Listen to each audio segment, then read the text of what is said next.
Hi స్నేహితులారా, బాగున్నారా? మరొక అంశంతో మీ ముందుకు రావడానికి దేవుడు నాకు ఇచ్చిన ఈ మంచి అవకాశాన్ని బట్టి సమస్త మహిమ మన ప్రభు అయిన యేసయ్యకే చెల్లుగాక. ఈ నెలలో ఎక్కువ శాతం మనకు కనబడుతున్నటువంటి వాస్తవమైన విషయాలు ఏంటంటే, ఫ్యామిలీస్ కూడుకున్నా, ఏదైనా ఒక మీటింగ్కి వెళ్ళినా, అదేవిధంగా ఏదైనా ఒక మ్యారేజ్కి వెళ్ళినా, అంటే ఈ నెలలో డిసెంబర్ నెలలో ఎక్కడికి వెళ్ళినా మీటింగ్ అయిన తర్వాత, లేకపోతే మ్యారేజ్ అయిన తర్వాత, లేకపోతే బర్త్డే కార్యక్రమం అయిన తర్వాత ఫ్యామిలీస్ అందరూ కూడుకున్న సమయంలో కానివ్వండి, సంతోష సమయంలో కానివ్వండి, హ్యాపీ క్రిస్మస్ అని వ్యక్తి చెప్తే అవతల వ్యక్తి మేరీ క్రిస్మస్ అని చెప్తాడు. ఇది ఎంతవరకు కరెక్ట్ అనేది ఆలోచన చేయాలి. అయితే హ్యాపీ క్రిస్మస్ వరకు పర్వాలేదు, కానీ మేరీ క్రిస్మస్ అంటే ఏంటో మనం తెలుసుకోవాలి. అంటే మేరీ క్రిస్మస్ అనొచ్చా, అనకూడదా, మేరీ క్రిస్మస్ ఎందుకు అనకూడదు అనే విషయాలను మనం క్లుప్తంగా చూద్దాం. హ్యాపీ క్రిస్మస్ అంటే క్రీస్తు నీ కొరకు జన్మించాడు కాబట్టి, క్రీస్తు నీ కొరకు ఈ భూమి మీదకి వచ్చాడు కాబట్టి మనం అందరం సంతోషించుదాం, మనం అందరం ఆనందించుదాం. దేవుని స్తోత్రం. మరి మేరీ క్రిస్మస్ అంటే, అసలు క్రిస్మస్ అంటే క్రీస్తుని ఆరాధించడం.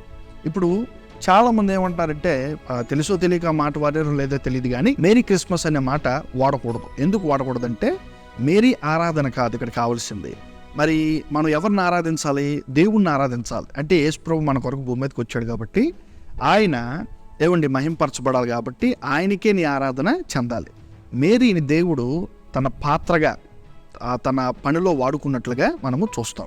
ఇంకో విషయం ఏంటంటే, మేరీ కాకుండా మెర్రీ క్రిస్మస్ అని చెప్పాలి. మెర్రీ క్రిస్మస్ అంటే హృదయంలో పొంగేటువంటి ఆనందం, హృదయానందం, సంతోషానికి మించి వచ్చేటువంటి ఆనందం.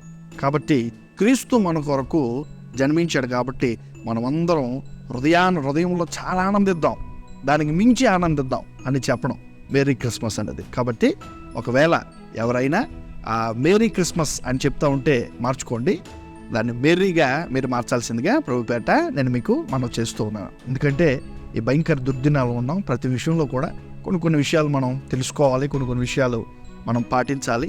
ఆ విషయాలు కూడా మనం వెళ్ళాలి. ఎక్కువైన ఆనందం యేసుప్రభు మన కొరకు పుట్టడం, యేసుప్రభు మన కొరకు జన్మించడం, నీ నా పాప భారాలు ఆయన మోయడం, ఆయన స్వీకరించి మనందరి కొరకు ప్రాణం పెట్టడానికి భూమి మీదకి వచ్చాడు కాబట్టి, మన స్థానాన్ని ఆయన తీసుకోవడానికి భూమి మీదకి వచ్చాడు కాబట్టి మనం అందరం కూడా మేరీ క్రిస్మస్, మనం అందరం కూడా హృదయంలో పొంగేటువంటి ఆనందం, మించేటువంటి ఆనందం కలిగిన వారమై ఉండాలి. God bless you. దేవుడు మిమ్మల్ని దీవించును గాక.